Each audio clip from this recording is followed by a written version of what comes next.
my favourite criticism of this ups and downs show is when you read the comments and you see somebody go, this show is too goofy, it's too silly. I'm trying to find a serious wrestling review. Well, you know what? Okay, I'll give something back to you. That's right. Now I am going to be the most serious person ever. My name is Simon Miller, and welcome to Ups and Downs for AEW Dynamite. Watch this. Da-na-na-na. I got the precipice on my head. Let's up those downs.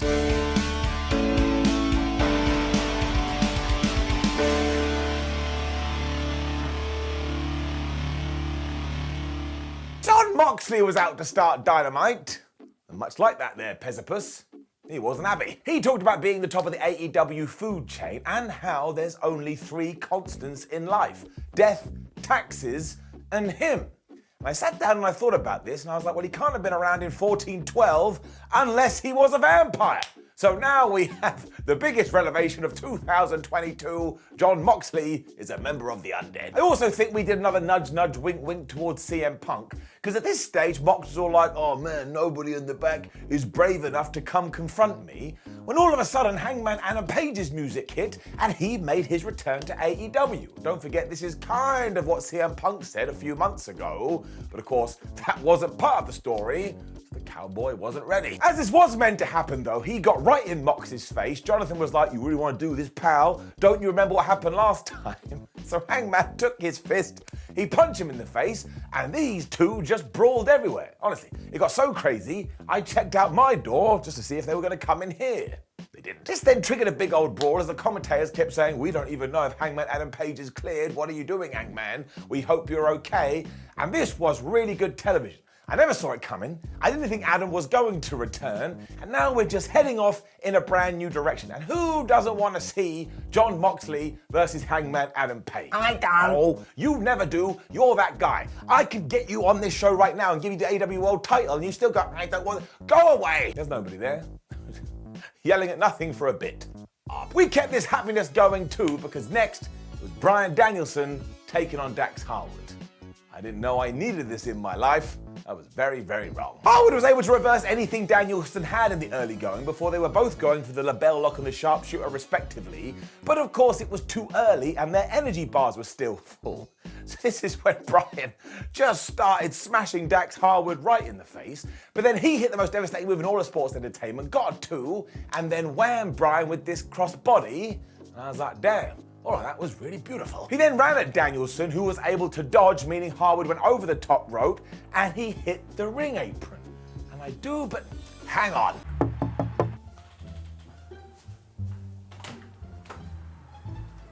Yeah? Oh, hello there. I'm just in the area taking a quick poll of people's thoughts. So, my first question is, what do you think the hardest part of a wrestling ring is?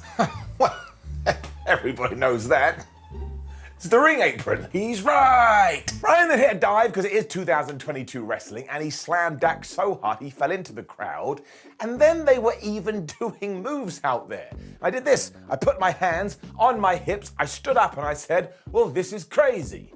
And my girlfriend told me to sit down. What a party pooper. Harwood then hit a bunch of German suplexes, dry nult, when he thought about going for the top rope, but he changed his mind and decided to go back to his ground game. Now at first I was like, good for you, Dax. You're learning from your mistakes. And then seconds later, he went to the top, he went for a headbutt, and he totally missed. And I was like, you absolute goober. Before that though, he did ruin Bryan Danielson with this pile driver, and I was like, oh my gosh, his brain. Would somebody please think about his brain? And then we had big knees, and we had a bunch of surprise roll-ups, and this avalanche back superplex. I mean, that was absolutely ridiculous. They were just headbutting each other, which scared the shit out of me again, although I loved this spot because they did it so much, eventually they both collapsed, which is what would happen. And much like Blink-182 told us, it's all about the small things. That wasn't technically the name of the song, but you take my point.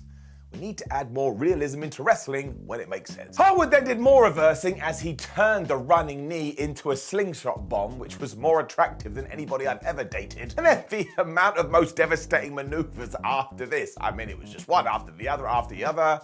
It was like Christmas/Hanukkah come early for me. It eventually ended with Dax falling into the LeBell Lock, and he did have to tap, but nobody lost here because it was too damn good, it was too damn fun, it was too damn entertaining. And Dax Harwood clearly knew this too, because after the fact he was all like, I don't like you, Bryan Danielson, before he went, ha ha ha, lol, and he shook Bryan's hand. So this is why sometimes it's okay just to have a match for having the match for the sake of it, because like I say, it was so damn enjoyable, it is getting it up. Even better than that though was a sign in the crowd that did indeed read, Simon, you should give Phil Chambers an up. You bet your ass. Of course, Phil is the man that makes all these videos look nice and spangly, as well as a bunch of other things. And honestly, the amount of nonsense I have sent him over the years that he has to handle, and he always does, he deserves a round of applause, and he absolutely deserves it up. Ricky Starks then decided he wanted it all. Good for him. Because we are getting our Dynamite Diamond Battle Royal next week, and Ricky was like, you know what? I'm going to enter that, and I'm going to win it. Because then MJF, I'm going to take your title, I'm going to take your ring, I'm going to take your house, I'm going to take your car, I'm going to take your girl. I am going to take everything from you until you ain't just nothing. It would also mean he gets 2 championship shots if he does win, because that's what you do get if you get the piece of jewelry. But why the hell not? That's just doubling your bets. This is what we should be doing with Rick. Let's give him some momentum. It's basically exactly what I want from AEW, as was the continuing brawl between Jon Moxley and Hangman Adam Page. Because we just cut to the backstage, and they were looking at each other again, so they had a big fight. It was actually Mox jumping the cowboy, but it went so bad for Johnny Boy, because Hangman grabbed him and threw him into a garage door. And I did some research. That's not what they're there for. We then cut to Rennie Paquette, who was with some parts of the Jericho Appreciation Society and some parts of the BCC, when right away, Matt Menard just started going off. So Rennie Paquette went, oh, would you shut up, you absolute moron? So this was brilliant instantly. Jake Hagar was also here, and he threw a purple hat to Claudio Castagnoli and said, oh, when you lose at Final Battle and you have to join the JAS, you can wear that. And honestly, I admire the dedication to the cause when it comes to Jake and this hat. Just go and look at his social media. He was half naked in the airport wearing that damn thing. So he gets a round of applause too. Claudio then just left, which was kind of lame, although he did take the hat with him, so he knows it is a good purple hat, when Wheeler Yuta and Daniel Garcia started to get into it too. And basically, this is what we established. We're going to do the tag team match next week, and then when we get to the pay-per-view, we've got Claudio versus Jericho, and we're going to have Wheeler Yuta versus Daniel Garcia for the ROH Pure title. Now, I do admit, there is way too many belts on AEW TV. Sometimes I'm just like, I can't handle them all. But this was a good segment. It did what it had to do, and it set up a bunch of matches I do want to see. Giving it up. The craziness then continued too, especially talking about championships, because it was Samoa Joe versus AR Fox for the TNT title. This was good. Now it is warm and fuzzy in the tum-tum stuff as well, because AR Fox has got a proper AEW deal, and good for him. And also, it's Samoa Joe. I don't think I've ever seen Samoa Joe have a bad match, even after that time when he was kidnapped. AR used his agility early on to knock Joe out of the ring, but then he went 2022 wrestling and tried to hit a dive. But Samoa Joe did that wonderful thing he always does. He was like, nope. And he just walked off to the side. But the best part about this is Fox had watched old Joe matches, and he was ready to smack him right in the head with a boot. He then got back in the ring, and Samoa Joe just murked this man. I mean, it was a proper murder, until AR realised, well, if I don't do something, I'm probably going to lose. So he fought back with a tornado DDT, and he hit a 450. But he only get 2. He then went for more high risk when Samoa Joe walked out of the way again. Honestly, the nope spot is the best in all of professional wrestling. And then he crushed him, hit the muscle buster, 1, 2, 3. So admittedly, this didn't prove much of anything, but once again, it was just such a fun match. I sat there and I felt happy. Deep down in here, that's all wrestling is meant to do. Up. Samoa Joe also declared himself the king of television after this, I think. So I was like, man, you're now the greatest person ever. When we cut to Wardlow on the big screen, and seriously, you've got to go look at Wardlow here. I think he must have been cast in one of those Hallmark Netflix Christmas movies. He looked like the comfiest man ever. He also promised Joe that he's coming for him, so I am absolutely pumped because I asked for this feud, and AEW said, oh, UK, here it is, wrapped up in a nice little package. Thank you. It was also very well timed because we then got another video for Powerhouse Will Hobbs, and this was as good as last week's one. And we've got to continue to build these because at the end of all of them, I'm like, oh man, I want to see Willie kick some ass. That sounded far worse than I meant it to. We also had one of these segments where Taz broke down Hook's performance from Full Gear, and I don't think we've done that for a while, so hopefully this means that Hook is in line for a big push too, because he's kind of fallen off the radar recently. Never forget he has wonderful, wonderful hair, which is enough for me. Plus, he's very good. And then Dynamite peaked, not because the rest was bad, and in fact the main event probably challenged this, but William Regal and MJF were out to talk about their relationship and the fact that Maxwell Jacob Friedman is now the world champion, and I thought this was absolutely fabulous, not least because some idiots, like me, were like, oh man, what if Maxwell gets cheered? Well, he's such a good heel, he figured that out in around about 2 weeks. It started with Regal coming to the ring to introduce MJF, and once again the commentary team was so on this, because Excalibur was like, man, what a snake. What an absolute piece of trash. He knows that Jon Moxley has been escorted from the building because he keeps fighting with Hangman Adam Page, and surprise, surprise, now he decides to come out. What a loser. Friedman then did walk out, and I'm pretty sure he threw his chewing gum at a little girl, so straight away I was like, okay, well, here we go, we're right on this, as he began to tell the story about how these two got together. It did all start with an email from William to MJF, which basically read, hey MJF, I think you're really weak. So I was laughing straight away. I mean, what the hell was the subject line? Can you imagine? Holy crap, I got an email from Batman.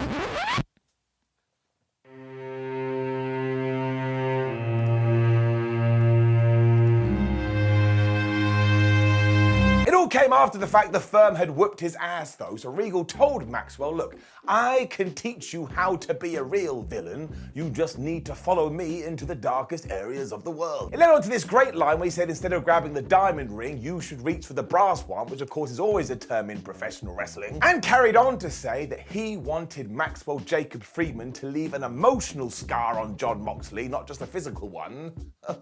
Man, that's a great line. MJF even said he respected the firm because they did smell the weakness in him and he did attack, and he would absolutely do the same thing.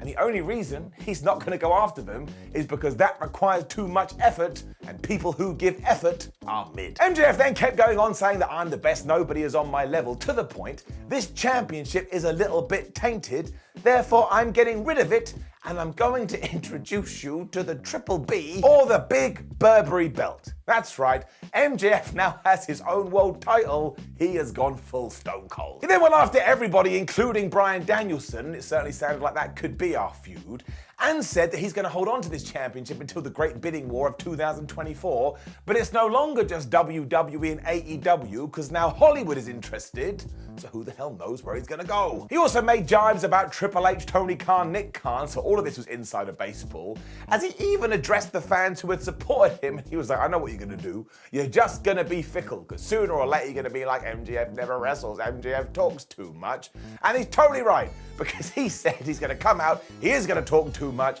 he's never going to wrestle, and everyone's going to be pissed off with him, and that's fine. He then got absolutely crazy because he promised us that his reign was going to be longer than Hulk Hogan's, longer than JBL's, and longer than Jeff Jarrett's, as well as Bruno Sammartino, who is going to be rolling in his shibby little grave. And he did not say shibby, and this is why MJF is a great heel. Even I shouted out, you can't say that. He got me. Then it got even better, and the only way you saw this coming is if you worked for AEW and you're on the writing staff, because just when it looked like we were over and William Regal and MJF were going to leave together, William turned his back, so MJF got the brass knucks and he smacked him in the back of the head. And I cannot tell a lie, this was my face. I couldn't believe it. This was to the back of the head too, as MJF told Regal that he should never have made a deal with the devil, when he also played back to that email that Regal had sent him years ago, when he said, you know, this is like big time players, you absolutely suck, maybe I'll drop you a line when you know what you're doing. I was like, Holy crap, Regal. You shouldn't have done it. I mean, this was so well executed, it stunned the audience into silence. And the commentators did a great job in getting this over as an emotional angle. And eventually, Bryan Danielson ran out here basically in one boot, because as we were told, he'd been in the trainer's room, and then somebody had alerted him to this, so he had to come out to help his friend. It also leaves everything up in the air about where we are headed, and if you are a nerd like me, you also want to know what's going to happen with William Regal's future, because there was a bunch of rumors this week that maybe he's leaving AEW, maybe he's going to WWE, and this certainly felt like we wrote him off TV, so why it doesn't tie into the story specifically, I still want to know. So this is absolutely enough. I'm going to have to imagine that MJF and Tony Khan had this plan from the beginning, even when he was being cheered, and they have done an expert job in turning him into a main event level heel. So once again, I'm the moron, I'm the idiot. I was out here making videos going, oh, he's going to get cheered, so what do I know? We give it another round of applause, and even though I've already said up, I'm going to say up again. It really, really was pretty damn fantastic. We then got Ricky Starks coming out for his match with Ari Daivari, but before then, Stokely Hathaway, Ethan Page and Matt Hardy were here. Matt Hardy must have hit his taunt button, because he just ran between them and went, rah, and did the Matt Hardy stuff when these two say, look, we own you, you've got to get to the back. And actually, if you like this story, you should definitely check out AEW Dark. They're doing a lot with it down on there. Yeah, it's pretty good. Ethan Page also entered himself into the Battle Royal and said that he was going to win the Diamond Ring. And you could probably do that too. I suppose we're going to find out. And the main reason we did this is because Daivari then jumped Starks from behind. So Ricky turned around like, man, you shouldn't have done that. He hit the spear, he hit the Rochambeau, and he pinned him, honestly, in around about 8 seconds. That's the way to do it though, because he is the #1 contender and he needs to get as many wins as possible, which is why he probably should win that Battle Royal. Why the hell not? Giving it up. We were then backstage with Britt Baker, Jamie Hayter, and Rebel, and they were upset because they know that Saraya is going to have a sit-down interview, so why is nobody interviewing Jamie Hayter, the brand new women's champion? So we are going to do that next week instead. So that's one way to get what you want. Find Tony Schiavone and bully him. And then Willow Nightingale reminded us that she needs a big old push, and she should probably win the TNT title. That's right. Because she was taking on Anna Jay here, who of course was with Ty Mello. And as always, straight out of the gate, she just hit all these power moves, and she just looked so damn good doing it. I mean, there was tackles, there was lariats, there was this cool cross-body thing. And then she did make the cardinal sin of going for a charge in the corner. Anna Jay got out the way, so she missed. And we know who to blame for this. Batman Arkham Asylum's boss fights. Jay then hit a blockbuster to show her and beat her up for a while, but then from nowhere, Nightingale smashed her with a spine buster. And just go look at the fans during this, they all went wild. See, Jay then booted her right in the face and also gave her this horrible slam when poor Willow Nightingale went face first into the apron. But when she went for the Queen Slayer, do you know what Will did here? She basically just shook it off. She also whacked Ty Mello, who kept getting involved because she wasn't interested in any distractions, when she hit the Dr. Bomb and she got the 1, 2, 3. And there is momentum here. We have stumbled onto something, and I'm really hoping we make something of it. It got even better too because there was more surprises, because as Anna Jay and Ty Mello got back together, Ruby Soho's music started to play. She teleported in from the Starship Enterprise, and she just whooped everybody's ass, including hitting Mello on the entranceway with Destination Nowhere. Taz also sung her theme song, which is always a joy, and the fans truly loved this. And isn't it just nice that she is back, she's healthy, she's fixed her nose, now we have another ready-made feud. So when you take all of this and put it in a pot, it has to get an up. That was a good 10 minutes of TV. But then a quick reminder that the House of Black are officially back in AEW when we cut to QT Marshall and Orange Cassidy. The short version is on Rampage, they're gonna have a lumberjack match for the All Atlantic Championship. That will probably be alright. And then, well, things got weird. Because it was time for Jade Cargill's TBS Championship celebration, and I just want to say this. Jade Cargill is great. I mean, she basically said that into the microphone, but she is accurate. She is a terrific professional wrestler, especially when you remember that she's only been doing it for a short period of time. She shouldn't be as good as she actually is. But the thing is, while she was here with the baddies and she threatened both of them by saying, if you get out of line, I will kick your ass, she then threatened Bow Wow when Bow Wow appeared on the screen and said, hey, I'm done touring soon, so maybe I'll come and see you. I was like, are we gonna do Bow Wow versus Jade Cargill? What is going on? Now, it's probably going to be some kind of tag match with Kiera Hogan teaming with Bow Wow, hence why she got kicked out of the baddies. And I totally get why we're doing this. I bet it's getting a load of non-wrestling fan chatter, which is important. And if you're a fan of Bow Wow, you must be doing backflips. Sadly, I do not fall into this category, so all of it goes over my bald head. I mean, for example, I would personally dedicate this time to something like building up Willow Nightingale versus Jade Cargill, but look, that's just specific to me. Think how many hours of wrestling television we get every single week. Not every single thing they do can be aimed at Simon Miller. So I'm totally fine with this, but in my own world, it does have to get it down. Like I say, I just don't get it. We then had this segment with The Acclaimed where Billy Gunn was basically a drill sergeant and he was yelling at Max Caster and Anthony Bowens, who basically replied to him every single time by going, "Danny ass!" That was the greatest thing I've ever seen in my life. They were even a bit scared of Gunn, especially when they said that come Rampage, they're going to be taking on the best team in AEW. Because Bill went, "What do you mean the best team in AEW? That's you." And they were like, "Oh, we meant the second best team." They then scissored, and I don't even care. This was only 30 seconds of television, but they totally get it. Their catchphrase is completely true. Everybody does love The Acclaimed, including me. So I'm just going to give them an up. I look forward to seeing them every week. It also meant we were right into our main event after this, round 3 of the best of 7 series, the Elite versus the Death Triangle. I'm just going to tell you this. These 6 guys are absolutely incredible. I mean, they just knew they had to do something different, so they just had this big brawl to begin with, where they fought all over the place, with poor Pac being thrown into the entranceway before Kenny Omega took his face and just smashed it into the entrance ramp. And I was like, look, that has got to hurt. The Bucks then held the bastard so Omega could try and do the biggest running V-trigger you've ever seen. But clearly Pac during this time went, no, I don't want to be hit in the face again. So from nowhere he got free. He slammed him with a super kick when the Lucha Brothers on the Jacksons did what I can only describe as like flippy dippy doodah cutters. They too went into the entranceway. This was like the first 8 seconds. So I'm still not over that because it made no sense. It was like 2 + 2 = potato. This is when they were back to the top of the ramp and Pac was doing moonsaults off that thing to the floor, when the Young Bucks were killing people by powerbombing them into the ring apron. And you know, I know, we all know that's the hardest part of the ring. I've done 1 skit, I'm not doing 2. I was already here when the match officially started, so that was hilarious. The bell went ding ding, but then instantly referee Rick Knox got knocked out. So I was like, oh man, this is great. When Phoenix decided he was just gonna smash everybody with a dive. And I know some people don't like this stuff, you're allowed to have your opinion. I think it's bloody brilliant. I mean, all I needed was some popcorn, especially because we have long-term storytelling with all of this, mostly in the form of the Hammer. We're going to have to give him a name because he is like the star of all of this. So of course we'll go with Harold because Harold the Hammer was back again. Because Alex Abrahantes handed this to Penta and he was just walking around going, I'm going to knock somebody out with Harold. When Phoenix all of a sudden decided, no, we can't do this. I was like, wait a minute, Fee. A week or so ago, you were happy to smack Kenny Omega in the head and use the most devastating move in all of entertainment.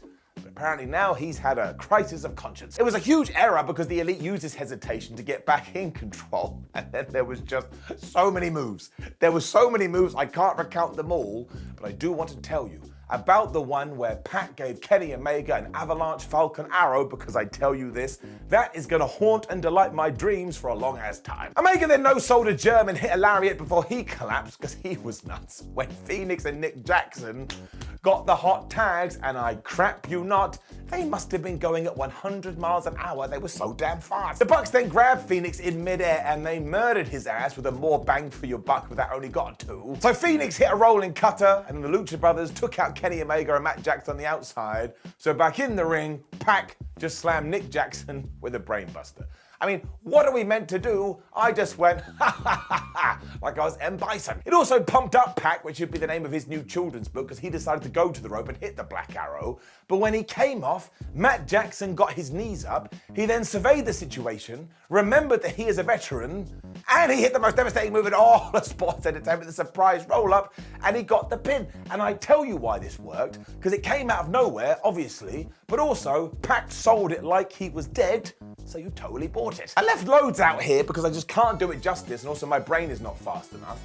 I think we may have had a few seconds left of Dynamite because Kenny Omega then just grabbed the mic and said, oh, sweet, I get to close the show. We were never going to be clean sweep by the Triangle of Death. Goodbye and good night. He is right too, because it is now the Murder Squares 2 and the Nobles 1. and I'm actually upset this is a best of 7. You should make it a best of 422, and I'm going to be here for every single one. Why did anybody even doubt they wouldn't be able to come up with something different every single time? This is getting it up. And a quick side note as well, because I saw people going mad about it. Yes, the cameras did miss a lot of these spots, but imagine you turned up to work as a camera person, and they said, yeah, look, we're going to have 6 guys, they're going to be here, there, and everywhere, and here's the plan. They're going to go, move, move, move, move, move, move, move, move, move. I mean, I know that's their job, and it ain't great, but I've got real problems to worry about, so I don't actually care. Which brought us to the end of another AEW Dynamite, and I thought this was flubbing fantastic. I had a great time, and it did not feel like 2 hours. It absolutely rocketed through, and there's so much I'm intrigued about now, not least, what the hell is going to happen with William Regal. Giving it an up. Now, of course, please do let us know what you thought about last night's Dynamite in the comments below. Like the video, share the video, touch that subscribe button and see what happens. Then go to WhatCulture.com, follow us on social media, and make sure you check out all the ups and downs. I think it's important, as I would. My name is Simon for WhatCulture. Thank you very much for joining me as always, and I shall see you when I see you.